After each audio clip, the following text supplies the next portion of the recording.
बिस्मिल्लाहिर्रहमानिर्रहीम। My dear students, अस्सलाम वालेकुम।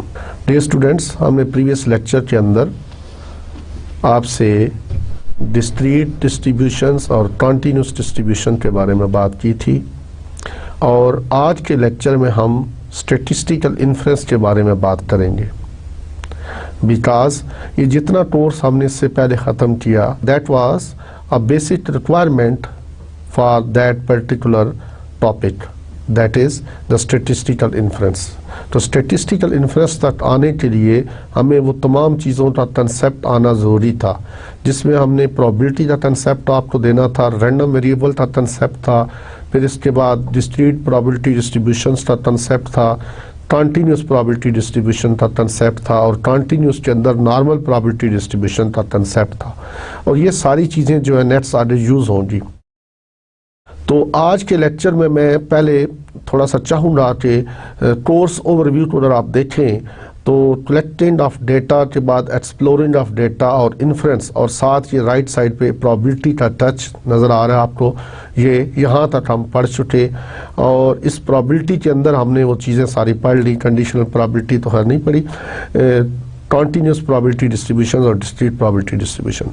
तो आज का जो हमारा टॉपिक है that is basically statistical inference. ठीक है, स्टैटिस्टिकल इन्फ्रेंस क्या होता है, इसकी कितनी टाइप्स हैं, आगे ब्रांचेस क्या हैं और हम कौन सी चीज़ करने जा रहे हैं।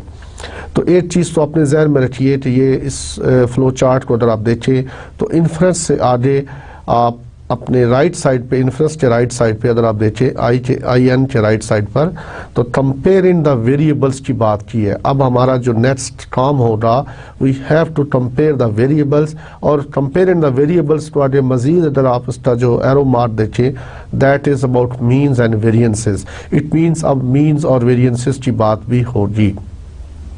तो ये फ्लो चार्ट दिखाने का मकसद सिर्फ इतना था कि आपको कुछ आइडिया हो कि हम किस तरफ जा रहे हैं।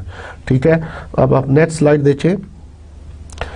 ये जहन में अजीज तलबा रखें कि स्टैटिस्टिक्स के अंदर जो अल्टीमेट हमारा मकसद होता है दैट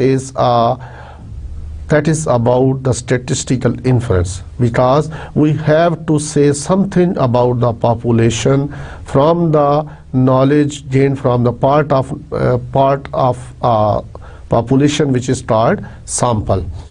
तो statistical inference जो है basically deals with the procedures for making inferences about the characteristics that describes the larger group of data called population.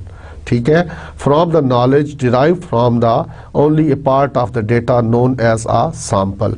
अजीज तलबा, ये एग्जांपल मैंने पहले भी आपको दी थी। इस चीज़ को समझने के लिए आप ये देखें कि आपने किसी फंक्शन के लिए अगर आपने टोकरा मिठाई का ख़रीदना है तो आप क्या करेंगे, स्वीट की दुकान पे जाएंगे और अगर आप सपोज़ गुलाब जामुन या बर्फ़ी या कोई भी मिठाई लेना चाहते हैं तो आप टेस्ट करेंगे। एक गुलाब जामुन चेक किया आपने, either you will select that particular lot of sweet और यू विल रिजेक्ट, आप किसी और दुकान पे चले जाएंगे। तो हुआ क्या यहाँ पर कि आपने सैंपल लिया और सैंपल की बुनियाद पर पॉपुलेशन जो थी उसके बारे में आपने डिसीजन लिया। तो स्टैटिस्टिकल इन्फ्रेंस के अंदर बेसिकली यही काम होता है। ठीक है, we deals with the procedures for making inferences about the characteristics that describes the larger group of population, larger group of data called population. ठीक है, हम population के बारे में we made inferences about the population from the knowledge derived from only a part of the data known as sample. तो वही बात यहाँ पे हमने की। अब आपको पता होना चाहिए कि वर्ड पैरामीटर और स्टैटिस्टिक बार बार ये हमने पहले लेक्चर में शायद आपको एक्सप्लेन कर दिया था, तो वहाँ पे भी इस बात को एक्सप्लेन किया था और यहाँ पे मैं दोबारा रिपीट कर देता हूँ। Numerical quantities describing the population are called parameters. Numerical quantities describing a population are called parameters. Suppose अगर मैं पैरामीटर्स की बात करूं तो इसमें यहाँ पे अगर मैं ऐड करना चाहूँ तो म्यू इज ए पैरामीटर, इसी तरह सिग्मा स्टैंडर्ड डिवीजन जिसको हम कहते हैं इज ए पैरामीटर। इसके अलावा एक प्रोपोर्शन होता है population proportion, P is a parameter. तो दीज आर ऑल पैरामीटर्स, ठीक है। It is a characteristic of population. अजीज तलबा ये सीखना बहुत ज़रूरी है पैरामीटर और स्टेटिस्टिक में फ़र्क क्या है, बिकॉज ऑनवर्ड हम इसी की बात ज़्यादातर करेंगे। Either we will talk about parameters and we will talk also about statistic. तो म्यू, सिग्मा स्क्वायर आप ले लें, पी ले लें, दीज आर ऑल पैरामीटर्स। तो आपने इसमें से क्या चीज़ अखज़ की कि अगर ये मीन, वेरिएंस, प्रोपोर्शन एट्सेट्रा इस तरह की जो चीज़ें हैं अगर ये पॉपुलेशन डाटा से निकाली जाएं तो उसको हम बोलते हैं पैरामीटर। और अगर यही वैल्यूज़ यानी mean, standard division, proportion, median, mode अगर हम सैंपल डाटा से निकालें तो उसको हम बोलते हैं स्टैटिस्टिक। क्या बोलते हैं? स्टैटिस्टिक। तो यहाँ पर आप देखिए स्टैटिस्टिक की एग्जांपल एक्स बार हो सकती है, स्मॉल एस हो सकता है, कैपिटल एस हो सकता है। स्मॉल एस और कैपिटल एस में फ़र्क इतना है कि स्मॉल एस के डिवाइज़र में n-1 आता है, वेयर एस कैपिटल एस के डिवाइज़र में n आता है। इसी तरह पॉपुलेशन सैंपल प्रोपोर्शन इसको हम पी हैट के साथ शो करते हैं। तो these are all statistic, these are all statistic, ठीक है। Numerical quantity computed from a sample data is called statistic. अब आप चाहे मीन निकाल लें, चाहे मीडियन निकाल लें, सैंपल डाटा से जब भी सैंपल डाटा से चीज़ निकाली जाएगी तो स्टैटिस्टिक उसको बोलेंगे। अगर वही क्वांटिटीज़ अगर पॉपुलेशन डाटा से निकाली जाए तो उसको पैरामीटर्स हम बोलेंगे।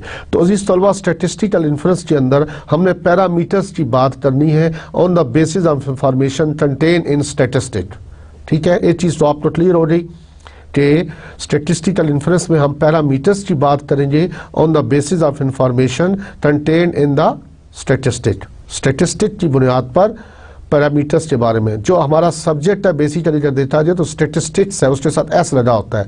जब खाली सी पे आके बात खत्म हो जाए तो these things mean it is a characteristic of sample, ठीक है। तो x bar is a statistic. Similarly, small s is a statistic, capital S is a statistic, and p hat is a statistic. Next आप देखिए अब inferential statistics में यही बातें जो सारी मैंने की है इसको मैंने थ्रू फिगर आपको बताने की कोशिश की है कि एक पॉपुलेशन होगा, पॉपुलेशन में से we will draw a sample from that particular population, ठीक है। आप देख लें फ्रंट लाइन पे यहाँ से हमने इसको यहाँ से ये सैंपल ड्रा हुआ और सैंपल में से हमने डिस्क्रिप्टिव स्टैटिस्टिक्स फाइंड आउट की। जाहिर बात है X bar is a descriptive statistics, S is a descriptive statistics, वो फाइंड आउट की। और उसके बाद इस सैंपल की बुनियाद पर we will say something about the population. तो यहीं से सैंपल से इंफॉर्मेशन ली और इन्फ्रेंशियल स्टैटिस्टिक्स इसको डील कर रही है कि सैंपल से इंफॉर्मेशन लेकर पॉपुलेशन के बारे में आप डिसीजन लेते हो, ठीक है। अब इस सिलसिले में और एग्जांपल मैं आपको देना चाहूँ, अगर suppose there is a manager and we want to roof a particular hall just as Metro in Islamabad, कि एक बहुत बड़ा हॉल है और उसकी हम रूफिंग करना चाहते हैं, ठीक है। तो वी नो दैट हमारे इंजीनियर ने हमें बताया that the thickness of the sheet should be 0.5 mm, 0.5 mm। अब हम इस थ्योरी को टेस्ट करते हैं स्टैटिस्टिकल इन्फ्रेंस के अंदर। तो हम क्या करेंगे, suppose we want to give order 1 lakh sheets and we will select a 100 sheets और 110 शीट्स और 120 और 150 sheets from that particular factory, and from that sheets we will measure the thickness of the particular sheets। तो हम क्या करेंगे, suppose अगर हमने 8 लाख शीटों का ऑर्डर दिया हुआ है और हम चाहेंगे कि हमारी जो शीट है उसकी thickness should be 0.5 mm, 0.5 mm। इसलिए ज़रूरी है कि अगर उसकी थिकनेस 0.5 mm से ज़्यादा होगी तो छत वजनी होकर गिर सकता है, इट कैन कोलैप्स, ठीक है, ड्यू टू इट्स वेट। और अगर उसकी थिकनेस 0.5 से कम होगी तो छत कमज़ोर होकर या थ्रू बाय वीकनेस वो गिर सकता है। इसलिए कि हमें पता है कि साइंटिस्ट ने हमें बताया कि thickness of the sheet should be 0.5। तो अब इस थ्योरी को देखने के लिए हम we will use statistical inference. ठीक है, इसी तरह अब मैं डिफरेंट एग्जांपल आपको दे रहा हूँ कि एडवांस में, कि आपको पता चले कि स्टैटिस्टिकल इन्फ्रेंस की एप्लीकेशन कहाँ कहाँ हो सकती है। सपोज एक मार्केट में मेडिसिन ऑलरेडी इंट्रोड्यूस्ड है, जैसे कि डिस्प्रिन है, हार्ट पेशेंट को दी जाती है और 1/4 या हाफ टेबलेट दी जाती है। ठीक है, अब हमने एक नई टेबलेट इंट्रोड्यूस करवानी है जिसको हम लोपरिन कहते हैं। अब मार्केट के अंदर ये नई टेबलेट लाने के लिए वी वांट टू कंपेयर कि कौन सी ज़्यादा एफिशिएंट है, कौन सी ज़्यादा रिलीफ जल्दी देती है। तो हम क्या करेंगे, we will take a sample of 10 may be patients या 20 पेशेंट्स एंड उनको हम क्या करेंगे, डिस्प्रिन खिलाएंगे। जब उनको अटैक होता है उसका रिलीविंग टाइम नोट कर लेंगे। इसी तरह हम 10 और 20 पेशेंट्स को लोपरिन खिलाएंगे और उनका रिलीविंग टाइम नोट करेंगे। जब उनको अटैक हुआ उनको लोपरिन खिलाई, उसके बाद रिलीविंग टाइम नोट किया कितनी देर में अफाका होता है। अब हमारे पास दो तरह के टाइम मौजूद है। We can compare these twos and we can say which medicine is effective, more effective for curing that particular disease. इसी तरह आप और कई एग्जांपल्स ले सकते हैं। हम स्टूडेंट्स का एक blood protein level, suppose that blood protein level in a human body should be 7.25, some unit here 7.25। अब हम we can test this theory कि आया ये कोई भी पेशेंट है तो उसका ब्लड प्रोटीन लेवल कितना है। तो हम मे भी उसकी 10 रीडिंग लें डिफरेंट डेज के ऊपर, उसकी रीडिंग लें और रीडिंग लेने के बाद we can say about कि आया उसका ब्लड प्रोटीन लेवल सही है या नहीं है। तो ब्लड प्रोटीन लेवल के साथ इसके अलावा मैं और कुछ एग्जांपल्स आपको दिखाना चाहूँ तो आप इसमें ऐड कर सकते हैं। अभी हम सबसे पहले बेसिक थ्योरी पढ़ेंगे कि व्हाट इज स्टैटिस्टिकल इन्फ्रेंस, तो हमने देख लिया। तो स्टैटिस्टिकल इन्फ्रेंस हैज़ 2 पार्ट्स। ठीक है, इट हैज़ 2 ब्रांचेस। ये आप स्लाइड के ऊपर देख सकते हैं कि statistical inference has 2 parts, estimation of parameters and testing of hypothesis। estimation of parameters and testing of hypothesis। अजीज तलबा, नॉर्मली बुक्स के अंदर एस्टिमेशन वाले पोर्शन को पहले लिया जाता है और टेस्टिंग ऑफ हाइपोथेसिस को बाद में लिया जाता है। ठीक है, लेकिन अगर मेरा एक्सपीरियंस जो ये है कि अगर हम टेस्टिंग ऑफ हाइपोथेसिस को पहले पढ़ लें तो एस्टिमेशन हमारे लिए थोड़ी आसान हो जाती है। तो इसलिए एस्टिमेशन को मैं बाद में पढ़ाता हूँ और टेस्टिंग ऑफ हाइपोथेसिस को हम पहले लेते हैं। ठीक है, इसी तरह एस्टिमेशन ऑफ पैरामीटर्स जो है इसको आगे फिर फर्दर 2 पार्ट्स हैं, point estimation and interval estimation.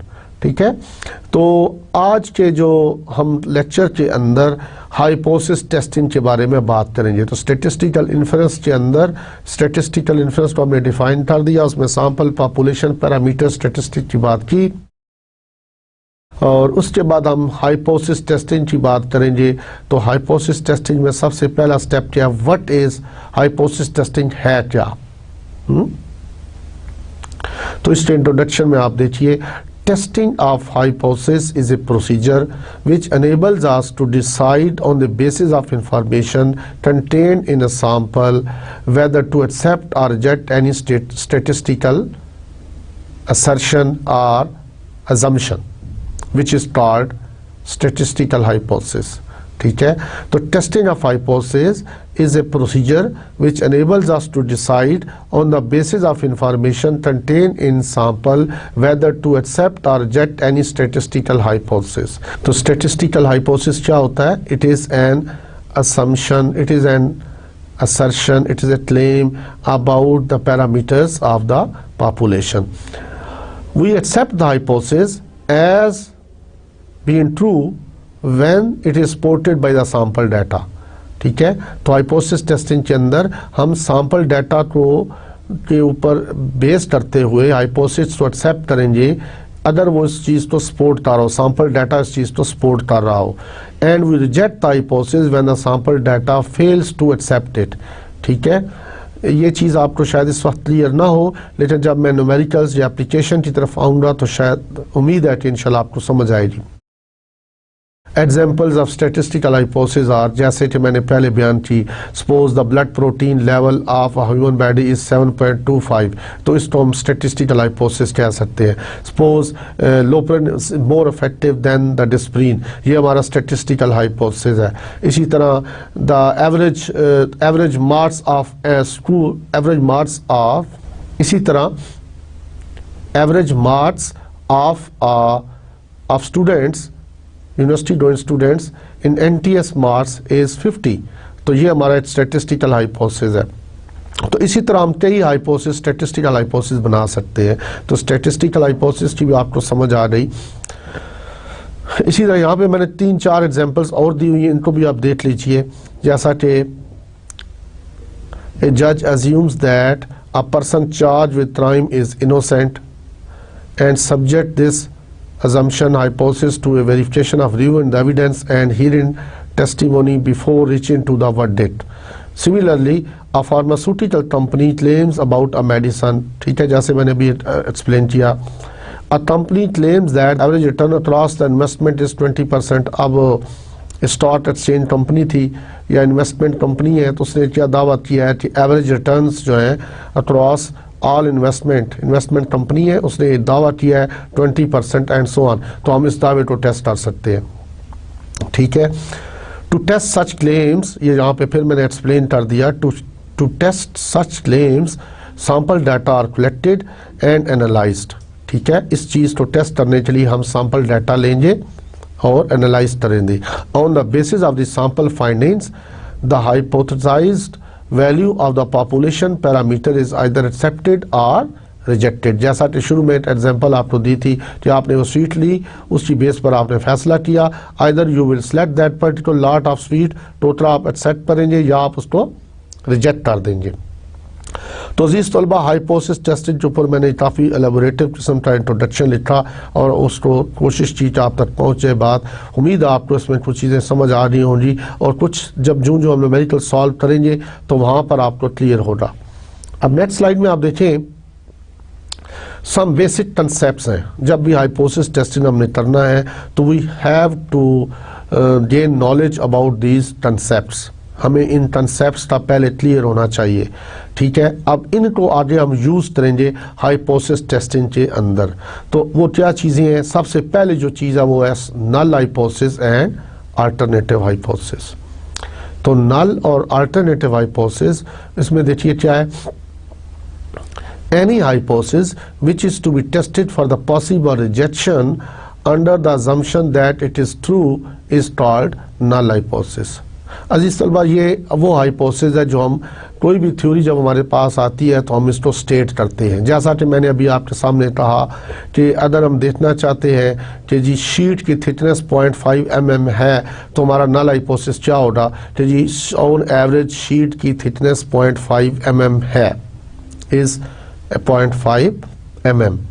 इसी तरह एक और हाइपोथेसिस क्या बन सकता था, that the blood protein level on average the blood protein level is 7.25, ठीक है।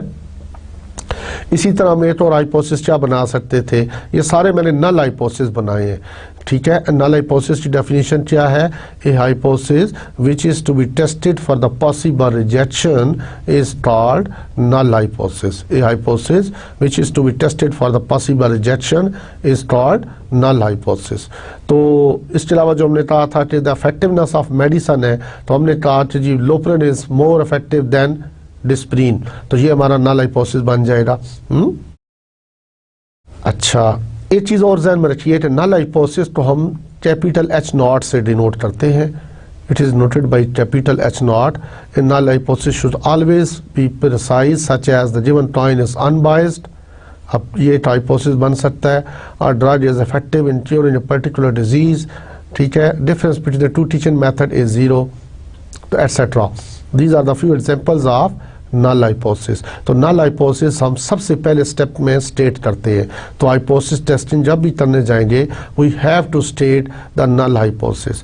तो नेक्स्ट ऑनवर्ड आप देखेंगे कि मैं प्रोसीजर भी लिखूंगा, general procedure for testing of hypothesis. उसके अंदर पहला स्टेप भी यही होगा कि we state the null hypothesis. तो नल हाइपोथेसिस की डेफिनेशन यहाँ पे आपको क्लियर होनी चाहिए। A hypothesis which is to be tested for the possible rejection is called null hypothesis under the assumption that it is true. अच्छा जी, उसके बाद जो नेक्स्ट है, इसके साथ एक अल्टरनेटिव भी तो होगा। अगर नल हाइपोथेसिस हम रिजेक्ट कर देते हैं तो किस चीज़ को एक्सेप्ट कर रहे हैं, तो उसका उल्ट भी तो होना चाहिए। तो any hypothesis other than the null hypothesis is called alternative hypothesis. Any hypothesis other than the null hypothesis is called alternative hypothesis. ठीक है, और अल्टरनेटिव हाइपोथेसिस को हम H1 के साथ शो करते हैं, H1। सपोज अगर मैंने वो एग्जांपल दी कि blood protein level on average जो है वो 7.25 है, तो इसका अल्टरनेटिव क्या होगा? सपोज मैं कहता हूँ H0 mu is equal to 7.25 mm या 7.25 मिलीलीटर पर ग्राम जो चीज यूनिट है वो है, तो इसका अल्टरनेटिव क्या होगा? Mu is not equal to 7.25। ठीक है, और ये भी अल्टरनेटिव हो सकता है कि G mu mean on average.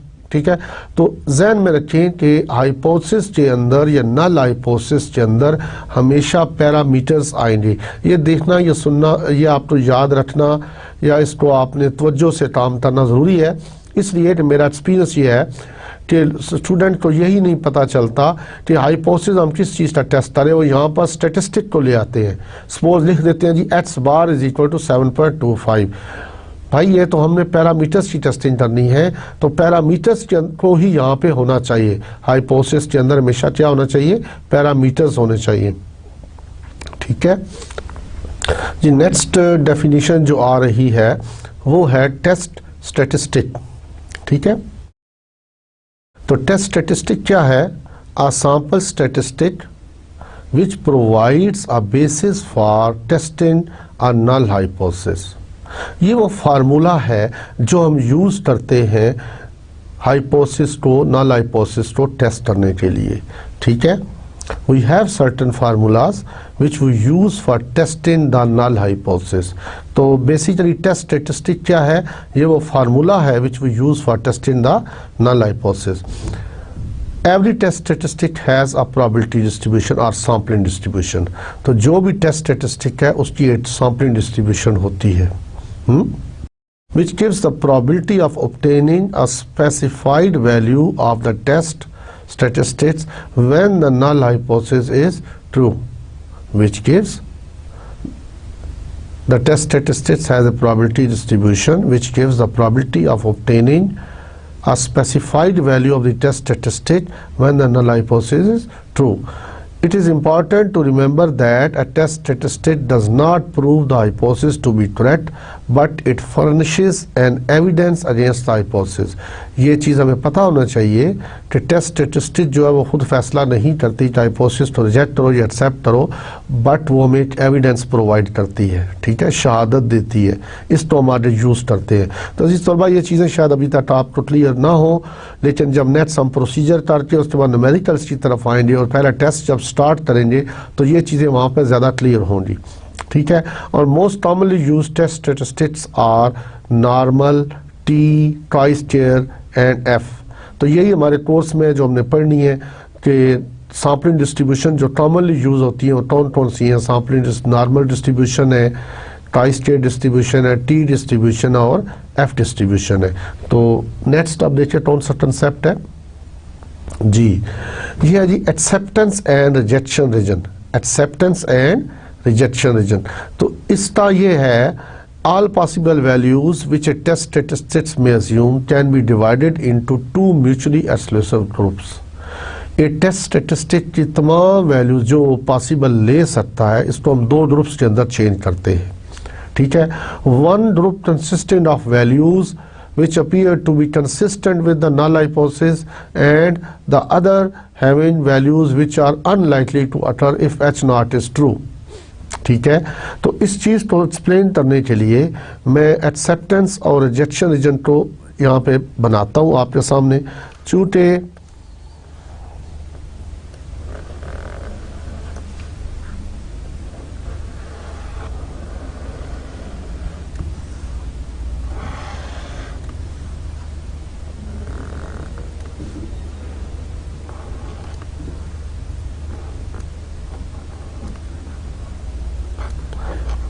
Minus infinity से plus infinity, because we will use the normal distribution, जैसा कि हमने प्रीवियस लेक्चर में पढ़ा था कि नॉर्मल डिस्ट्रीब्यूशन की शेप किस तरह की होती है, it is a bell shaped, ठीक है। तो इसकी कर्व इस तरह की बनती है। तो जब मैं एक्सेप्टेंस रीजन की बात करता हूँ तो सपोज ये हमारे पास दो वैल्यूज हैं, तो दिस इज एक्सेप्टेंस रीजन,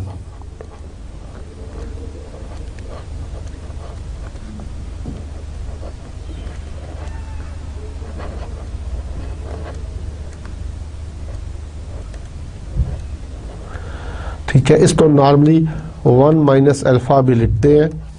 अब अल्फा क्या है, ये इसकी डेफिनेशन आगे आ रही है, वहाँ पे आपको पता चलेगा। और ये जो पोर्शन है दोनों टेल्स के ऊपर,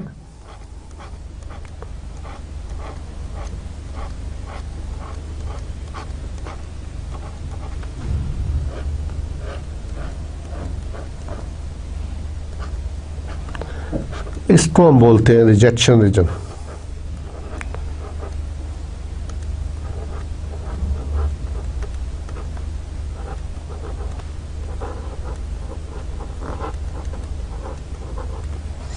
और इसको हम क्रिटिकल रीजन भी बोलते हैं।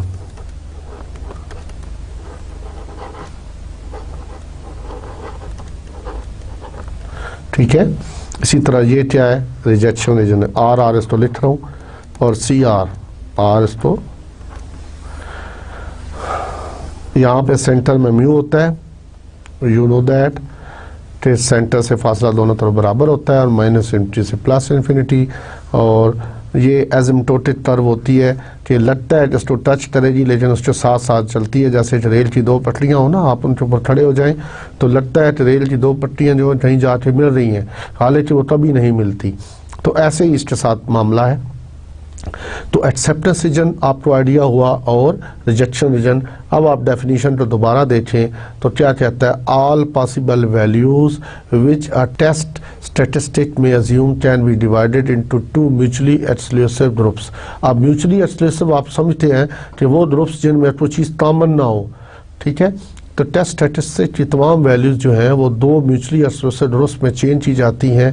One group consistent of values which appear to be consistent with the null hypothesis, और कुछ ऐसी वैल्यूज होंगी जो नल हाइपोथेसिस के साथ कंसिस्टेंट होंगी, and the other having the values which are unlikely to occur, और दूसरी वैल्यूज जो होंगी वो अनलाइकली होंगी if H naught is true.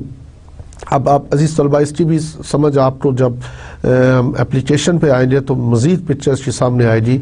The first group is called acceptance region and the other group is called rejection region. इसको हम critical region भी कहते हैं।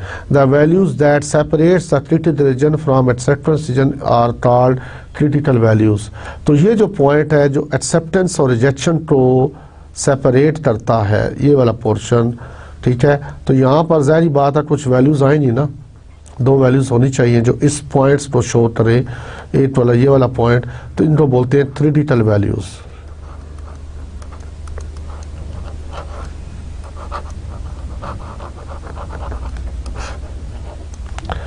तो ये जो वैल्यूज है दो जिनको मैंने क्रॉस किया है, इसको मैं सर्कल भी कर देता हूँ साथ। तो these are called critical values, these are called critical values और रिजेक्शन वैल्यूज, ठीक है। तो एक्सेप्टेंस और रिजेक्शन रीजन के बाद जो नेक्स्ट डेफिनेशन आती है वो है लेवल ऑफ सिग्निफिकेंस। ये बड़ा इंपॉर्टेंट कंसेप्ट है, ठीक है। जब हम कोई भी हाइपोथेसिस टेस्टिंग करते हैं तो before selecting the sample we state about the level of significance. Level of significance is basically probability of rejecting the H naught आप समझते हैं null hypothesis when H naught is true, ठीक है। इसलिए अजीज तलबा आपको चीज़ एग्जाम में रखनी चाहिए। यहाँ पे प्रोबेबिलिटी का कंसेप्ट इसीलिए शो हो रहा है, प्रोबेबिलिटी मींस चांसेस, और अप्लाई करने के लिए कि जब आप सैंपल की बुनियाद पर पॉपुलेशन के बारे में बात करेंगे तो it is not, we are not 100% sure कि हम जो बात करेंगे वो 100% सही होगी, ठीक है।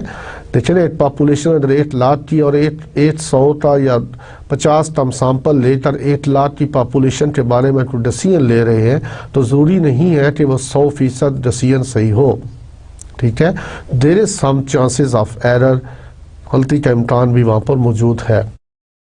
तो जब भी हम एक्सपेरिमेंट करते हैं तो हम उसका जो लेवल ऑफ सिग्निफिकेंस है उसको साथ पहले बताते हैं कि जी इस एक्सपेरिमेंट के अंदर लेवल ऑफ सिग्निफिकेंस ये होगा। लेवल ऑफ सिग्निफिकेंस अगर मैं डिफाइन करना चाहूँ, it is a probability of rejecting the true null hypothesis. It is a probability of rejecting H0 when H0 is true. ये वो प्रोबेबिलिटी है जो H0 को रिजेक्ट करती है जबकि हकीकत में H0 को एक्सेप्ट होना चाहिए था। ठीक है। और नॉर्मली अच्छा, it is denoted by alpha. ये जो लेवल ऑफ सिग्निफिकेंस है इसको हम अल्फ़ा के साथ डिनोट करते हैं। लेवल ऑफ सिग्निफिकेंस को हम अल्फ़ा के साथ डिनोट करते हैं और जनरली या normally we take alpha is equal to 5%। Alpha 5% हम लेते हैं। ठीक है। If it is given in the question, suppose अगर आप क्वेश्चन में दिया हुआ है तो ये 1% है या 2% है या 3% है, but if it is not given we take generally 5% level of significance. ठीक है। तो ये लेवल ऑफ सिग्निफिकेंस क्या है? It is basically probability of rejecting the true null hypothesis. Probability of rejecting the true null hypothesis. Hypothesis तो accept होना चाहिए था जबकि हमने उसको रिजेक्ट कर दिया। तो जो नॉर्मली हम लेते हैं वो 5% अल्फ़ा लेते हैं। तो ये हम डिफाइन करते हैं स्टेप 3 में। ठीक है। सपोज अगर अल्फ़ा जो है तो अल्फ़ा इज इक्वल टू 5%। इससे मुराद क्या है? इससे मुराद ये है कि there are 5 chances, there are about 5 chances in 100 of incorrectly rejecting a true null hypothesis. कि इसका मतलब ये है कि 100 में से 5% चांस है कि हम हाइपोथेसिस को रिजेक्ट कर दें जबकि वो रिजेक्ट होना नहीं चाहिए था। ठीक है। बात समझ में आई है? अगर अल्फ़ा 5% है तो सिमरात क्या है? 100 में से 5% चांस है। 100 में से 5 चांसेस ऐसे हैं कि हम हाइपोथेसिस को रिजेक्ट कर दें जबकि वो रिजेक्ट नहीं होना चाहिए था। We incorrectly reject the null hypothesis. There are 5 chances in 100 we incorrectly reject the hypothesis। ठीक है। बात समझ में आ रही है आपके? कि अल्फ़ा क्या, ये बड़ा इंपॉर्टेंट कंसेप्ट है। मैं बार बार रिपीट कर रहा हूँ इसलिए कि आगे चल के ये बार बार रिपीट होगा। हर क्वेश्चन के अंदर हमें लेवल ऑफ सिग्निफिकेंस की बात करनी होगी। वहाँ पे कभी दिया होगा तभी हम वी हैव टू टेक। अच्छा, अब आप देखें कि जब अगर मैं एक मेडिसन बनाता हूँ, ठीक है, अब आपको समझ मज़ीद आएगी। और उसके बाद हम अल्फ़ा लेते हैं 5%। तो इससे मुराद क्या होगा भाई? 100 में से 5 बंदे जो है वो उड़ सकते हैं। ये मेडिसिन मैंने बनाई है तो 5% चांसेस है 100 में से 5 आदमी को ये उड़ा देगी। ठीक है ना, फौत हो जाएंगे। तो कोई लेगा वो मेडिसिन? कोई भी नहीं लेगा। इसलिए कि मेडिकल के जब भी हम बायोस्टैटिस्टिक्स की बात करते हैं, फार्मास्यूटिकल की बात करते हैं, तो we take level of significance as minimum as we can.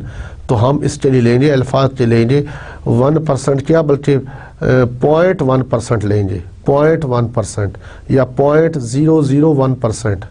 इसलिए कि हम कहने के भाई 100 में से एक आदमी का भी चांस ना हो इस मेडिसिन उठाने के बाद कि वो अल्लाह को प्यारा हो जाए। ठीक है। तो नॉर्मली जो मैनेजर्स या इंजीनियर्स या जो और साइंटिस्ट हैं वो यूज़ करते हैं तो we take alpha is equal to 5%। तो 5% से क्या मुराद है?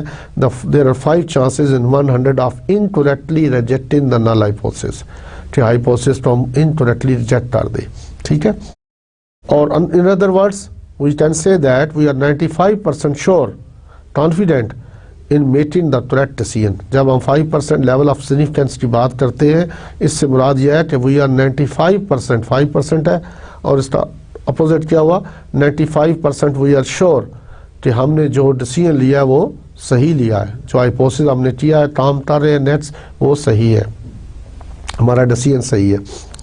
तो लेवल ऑफ सिग्निफिकेंस के बाद इसको हम अल्फ़ा से डिनोट करते हैं। इस चीज़ को भी ध्यान में रखिएगा। नेक्स्ट जो कंसेप्ट आता है वो है 1 tail and 2 tail test. 1 tail and 2 tail test.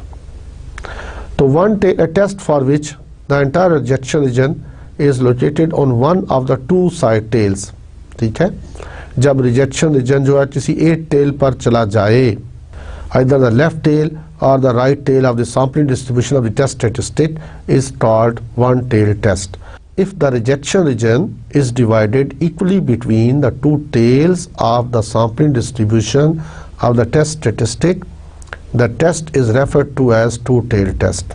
ठीक है, if the rejection region is divided equally between the two tails of the sampling distribution of the test statistic, the test is referred to as one-tail test. अजीज तलबा, ये चीज़ आप ध्यान में रखिएगा कि one tell और टू टेल, एक तो आपको पता चल गया कि जब रिजेक्शन रीजन किसी एक टेल पर चला जाएगा, एक तो आपको पता चल गया कि जब रिजेक्शन रीजन किसी एक टेल पर चला जाएगा, आइदर लेफ्ट टेल और राइट टेल, तो उस तो हम बोलेंगे वन टेल टेस्ट। और अगर रिजेक्शन रीजन दोनों टेल्स के ऊपर इक्वली बैलेंस हो गया तो उस तो हम क्या कहेंगे, टू टेल टेस्ट। अब आप देखिए, मैं एक रीजन बनाता हूं, यहां पर आप देख सकते हैं वन टेल से क्या मुराद है।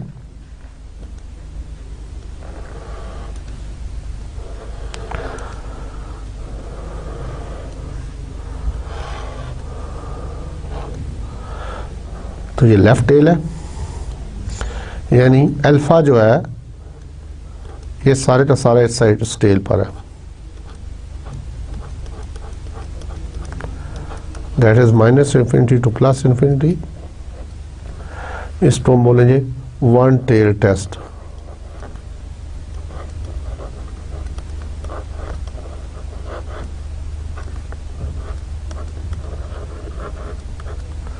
ठीक है, तो वन टेल में कौन सी है, लेफ्ट टेल है ये।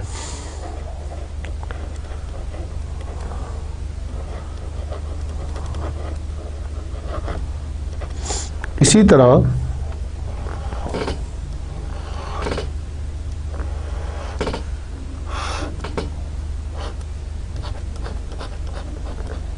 ये भी वन टेल है, बट द राइट टेल, यहां सेंटर में म्यू होता है।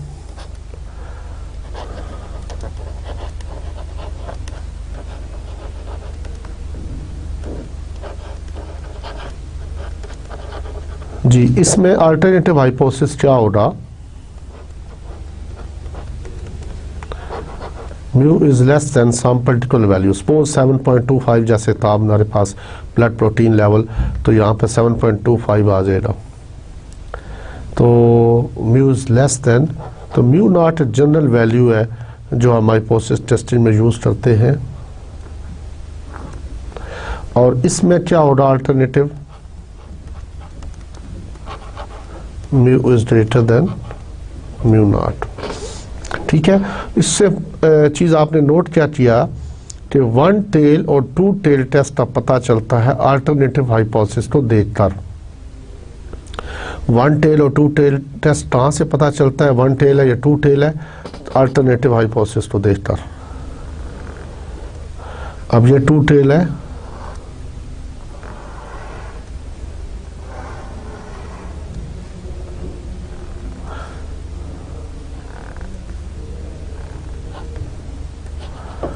तो अब इसमें जो है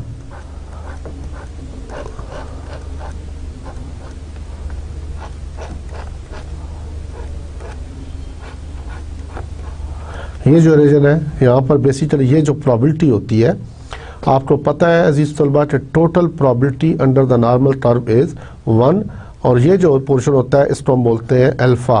ये जो प्रोबेबिलिटी है किसके बराबर होती है, अल्फा। इसी तरह यहाँ पे मैंने अल्फा लिखा है, और जो सेंटर में होता है इसको हम बोलते हैं 1 माइनस अल्फा। इसी तरह ये 1 माइनस अल्फा, इसी तरह ये 1 माइनस अल्फा, जिसको हम एक्सेप्टेंस रीजन बोलते हैं। ठीक है, और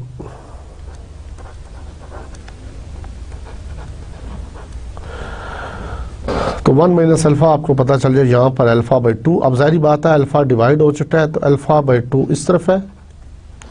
अब ये वाला पोर्शन जो है, और अल्फा बाई 2 ही इस तरफ है। और इसका अल्टरनेटिव हाइपोथेसिस क्या होगा, mu is not equal to mu naught. तो ये अपने टू टेल टेस्ट है।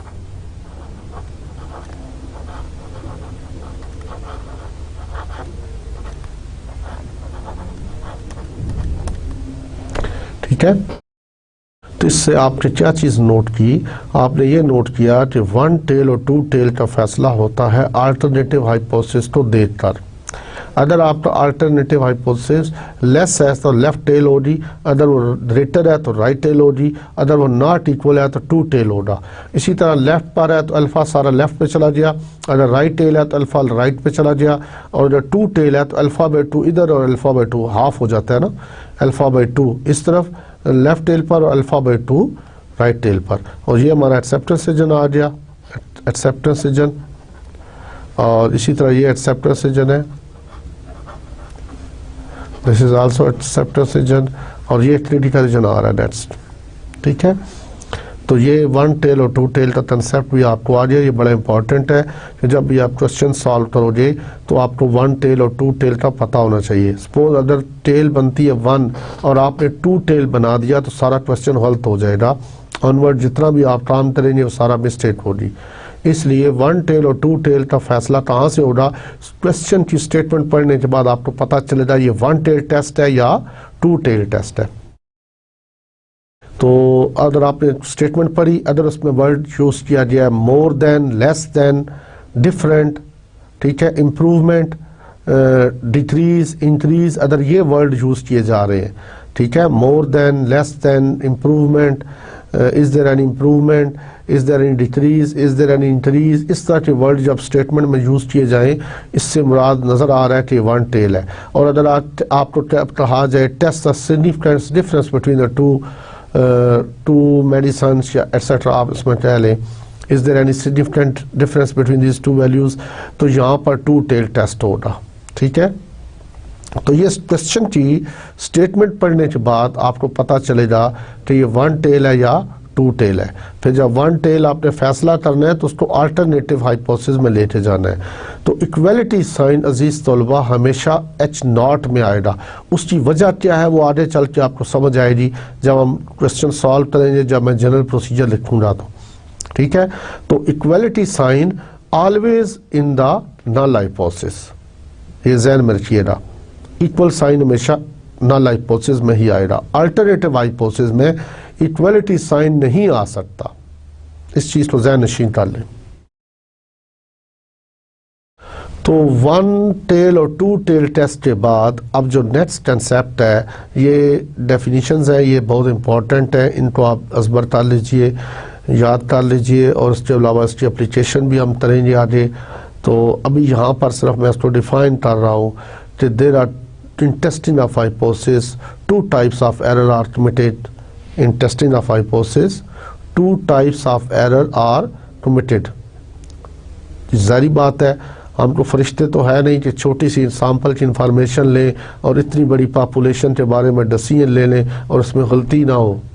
तो गलती किस तरह की हो सकती है कि हम एक हाइपोथेसिस को रिजेक्ट कर दें।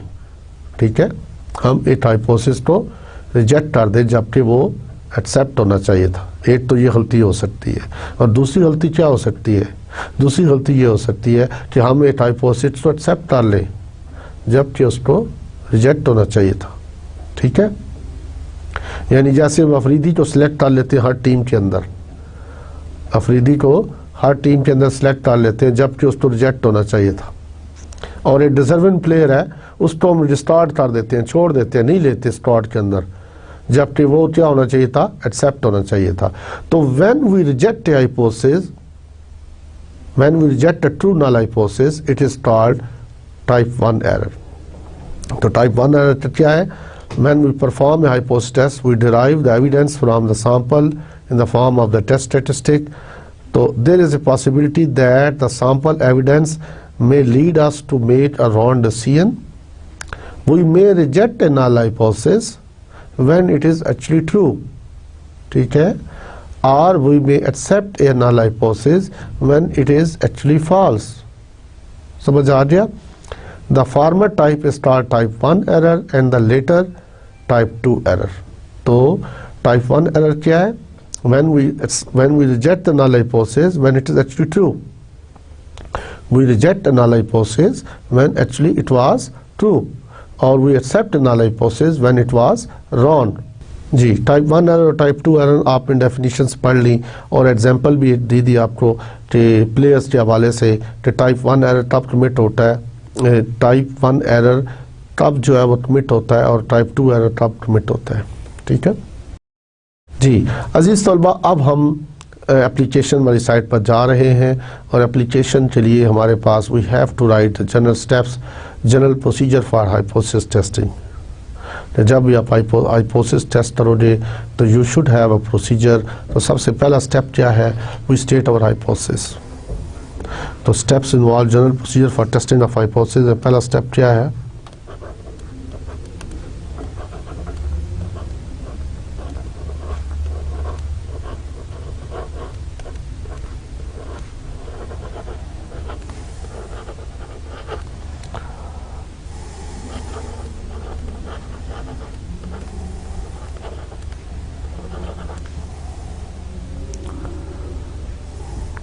ये जमा के सीखे में यूज़ करता हूँ। जब IS यूज़ किया जाए एंड पर तो वो वाहिद के सीखे में यूज़ होता है। एक्चुअली दो हाइपोथेसिस आप बना रहे हैं, नल और अल्टरनेटिव, तो ये इसलिए मैंने हाइपोथेसिस का नफल यूज़ किया यहाँ पर। ठीक है, this is basically research problem. Hypothesis आता कहाँ से है, this is our research problem. आप देखना चाहते हैं number of smokers in university, अब ये आपका रिसर्च प्रॉब्लम है। How many smokers in the university या number of smokers in the university, या स्टूडेंट्स जो हैं वो क्या मार्क्स एवरेज लेकर आते हैं। तो हमारा हाइपोथेसिस क्या है, H0 mu is equal to 50। क्या हम कहते हैं जी ऑन एवरेज स्टूडेंट्स जो है वो 50 मार्क्स लेके आते हैं NTS स्कोर के अंदर। तो हमारा हाइपोथेसिस क्या बन जाएगा, H0 mu is equal to 50। तो we state our hypothesis that is H0 and H1। तो ये हम पहले स्टेप में स्टेट करते हैं। तो दीज आर द स्टेप्स। पहला step, there are 6 steps we have to pass any theory, check any theory जो इंसापल की बुनियाद पर पॉपुलेशन के बारे में डिसीजन लेंगे। तो वी हैव 6 सर्टन स्टेप्स, उसमें से उसको थ्योरी को गुजारना होगा, उन पूरे प्रोसेस में से गुजारने के बाद हम डिसीजन लेते हैं। तो स्टेप नंबर 2 क्या है, डिफाइन और चूज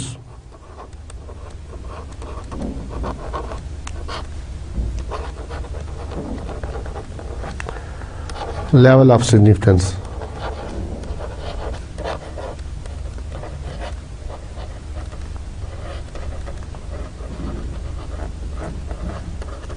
That is अल्फा।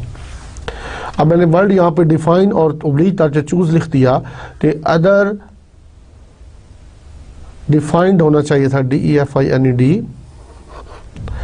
ये तो डिफाइंड होता है या क्वेश्चन में दिया हुआ होता है, अगर ना दिया हो तो we choose the level of significance alpha. और नॉर्मली या usually we take alpha is equal to 5%।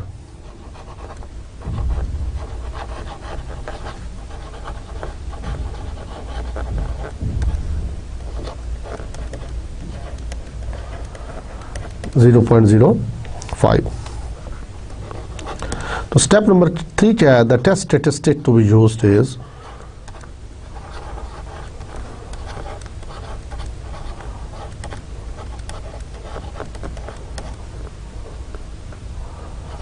is defined।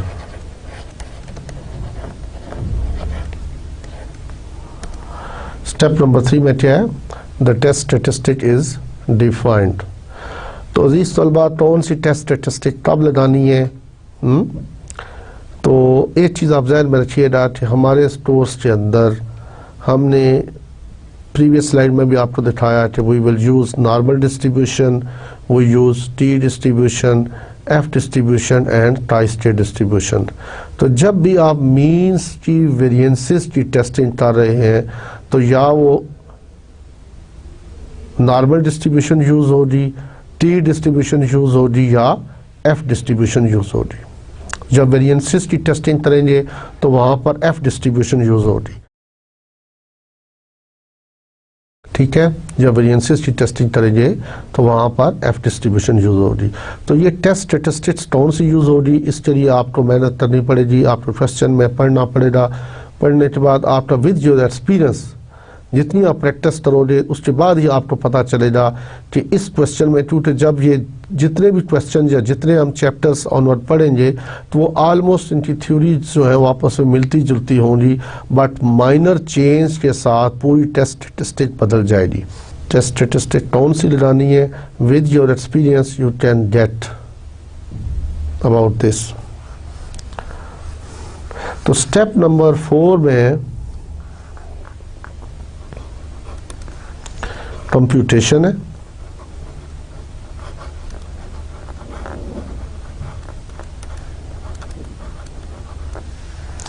अब इसमें हम क्या करते हैं, हम ये टेस्ट स्टैटिस्टिक की वैल्यू निकालते हैं, ठीक है, टेस्ट स्टैटिस्टिक की वैल्यू फाइंड आउट करते हैं। Step number 5, the theoretical reason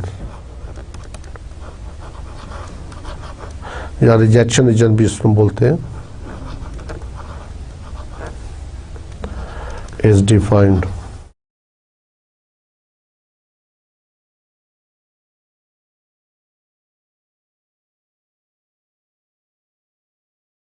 यानी वो वैल्यूज जिनसे बाहर जो है हाइपोथेसिस क्या होता है, रिजेक्ट होता है।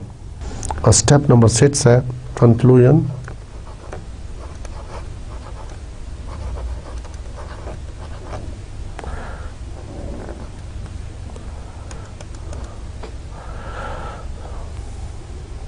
तो कंक्लूजन में क्या होता है, if the computed value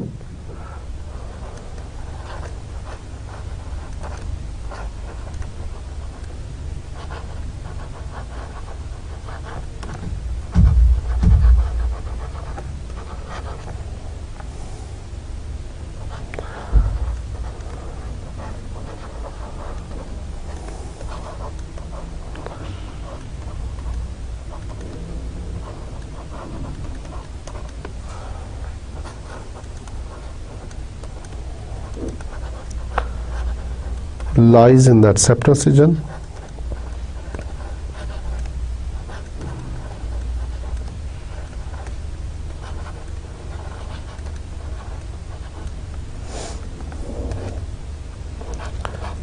H naught is accepted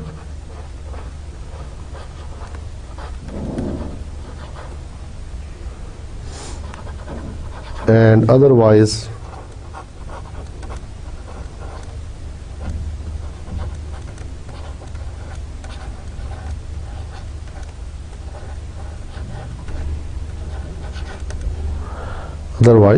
rejected. ठीक है, तो यहाँ पे आपने देखा इसमें कंक्लूजन में, if the computed value of the test statistics lies in the acceptance region, H naught is accepted and otherwise rejected. तो अजीज तलबा, आपने इस लेक्चर में हमने हाइपोथेसिस टेस्टिंग को एक्सप्लेन किया। सबसे पहले हमने स्टैटिस्टिकल इन्फ्रेंस को बयान किया कि व्हाट इज स्टैटिस्टिकल इन्फ्रेंस। फिर इसकी it has 2 branches, estimation of parameters और हाइपोथेसिस टेस्टिंग या टेस्टिंग ऑफ हाइपोथेसिस। फिर हमने एस्टिमेशन ऑफ पैरामीटर्स को बाद में रखा है, नेक्स्ट लेक्चर में या ऑनवर्ड जितने लेक्चर्स आएंगे उसमें उसकी बात करेंगे।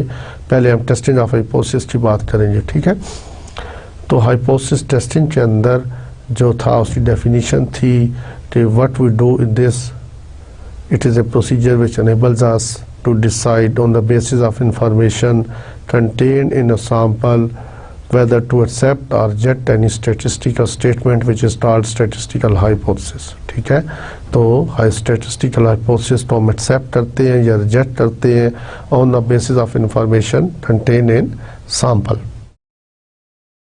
उसके बाद हमने लेवल ऑफ सिग्निफिकेंस की बात की। लेवल ऑफ सिग्निफिकेंस जो होता है ये basically probability of rejecting the true null hypothesis.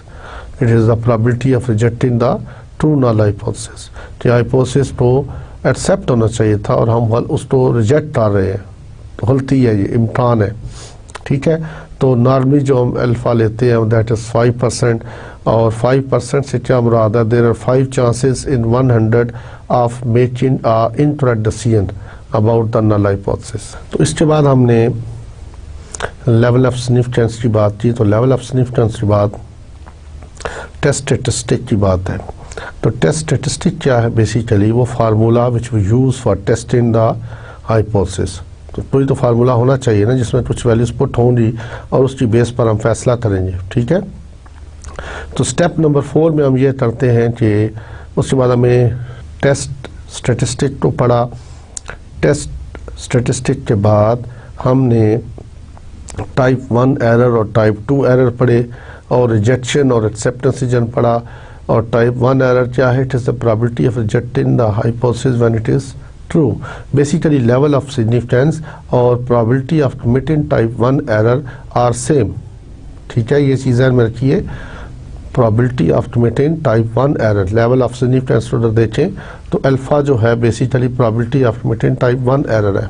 तो टाइप 1 एरर, टाइप 2 एरर के बाद हमने 1 टेल 2 टेल टेस्ट को पढ़ा। It depends upon the alternative hypothesis. अगर आपका अल्टरनेटिव हाइपोथेसिस में लेस का निशान है या ग्रेटर है तो 1 टेल है, अगर वो नॉट इक्वल है तो 2 टेल है। और ये बड़ी इंपॉर्टेंट है इसलिए इसकी बेस पर सारा क्वेश्चन डिपेंड करता है, इसी पे बेस करता है।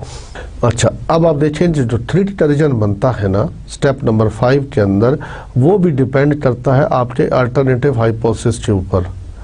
अदर आपका alternative hypothesis mu is less then mu naught है सपोज, ठीक है। अगर आपका अल्टरनेटिव हाइपोथेसिस लेस जिस निशान के साथ है तो 3D का रीजन भी लेस के निशान के साथ होगा।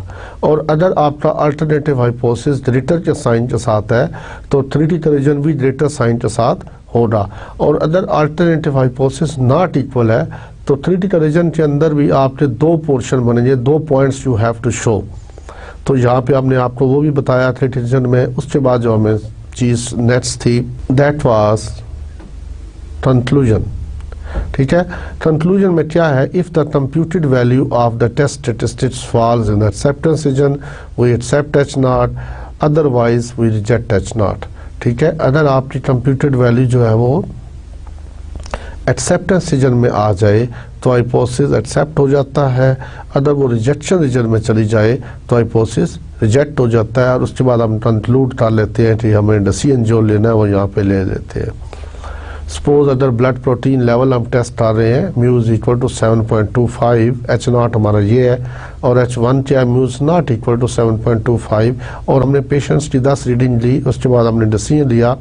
अब अगर हमारा H नॉट रिजेक्ट हो गया तो हम कह देंगे नहीं, इस पेशेंट के अंदर ब्लड प्रोटीन लेवल जो है वो 7.25 नहीं है। तो ये वो कंसेप्ट थे जो आपको देना ज़रूरी थे। अब नेक्स्ट लेक्चर के अंदर हम टेस्टिंग की तरफ प्रॉपरली बढ़ेंगे और देखेंगे we will test about the population parameters.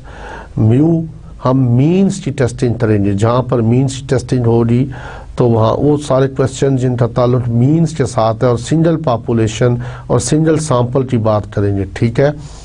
तो उम्मीद है आपको काफ़ी चीज़ें इसमें क्लियर हुई होंगी और कुछ मज़ीद जो है वो क्लियर हो जाएंगी अगले लेक्चर्स के अंदर। तो इसके साथ ही मैं आपसे इजाज़त चाहता हूँ। गुड लक एंड अल्लाह हाफिज़।